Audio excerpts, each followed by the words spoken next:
Hello friends, नमस्ते, प्रणाम। हम सालू मिश्रा अपने यूट्यूब चैनल से सभी दर्शक लोग के स्वागत अभिनंदन करतानी।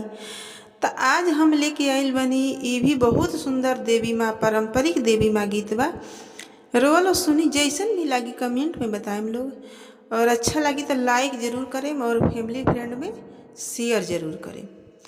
तो चली हमनी के गीत के आनंद उठावल जाओ। बहुत प्यारा गीत बा, चली सुनल जाओ। बेरी के बेरी तो है बाराजी कुम्हारवा हो, सड़किया बीचे ना। बेरी के बेरी तो है बाराजी कुम्हारवा हो, डगड़िया बीचे ना। जानी छानी है दुकानिया हो, डगड़िया बीचे ना। एही रहिया आई है दुर्गा मैया के घोड़ावा हो, काला सावा तोहारो ना।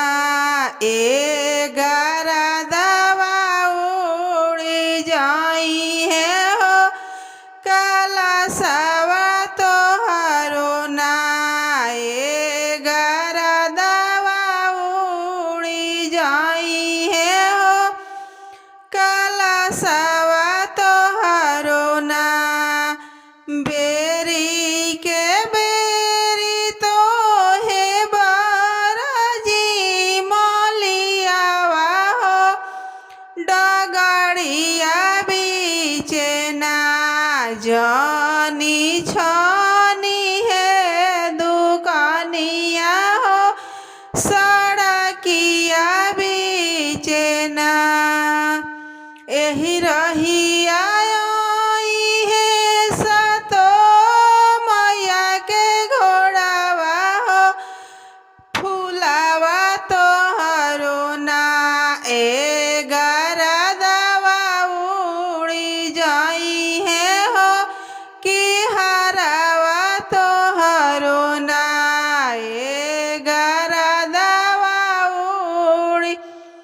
जाई है हो कि हरावा तोहरो ना। बेरी के बेरी तो है बाराजी बाजा जावा हो, सड़किया बीचे ना। जानी छानी है दुकानिया हो, सड़किया बीचे ना।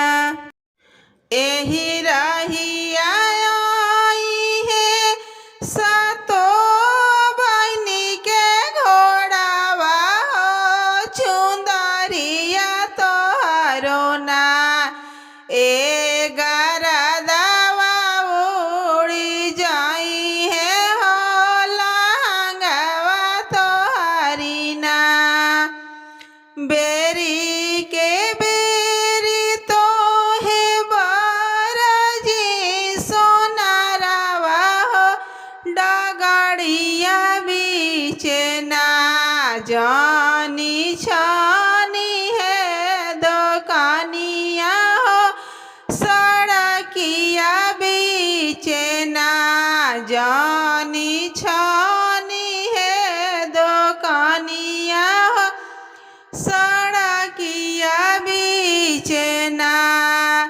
एही रहिया आई है कालिया मैया के घोड़ावा हो, जगदम्बा मैया के घोड़ावा हो, गहनावा तोहरो ना। गरदावा उड़ी जाई है हो, गहनावा तोहरो ना। बेरी के बेरी तो है बाराजी हलवैया हो, सड़किया बीचे ना।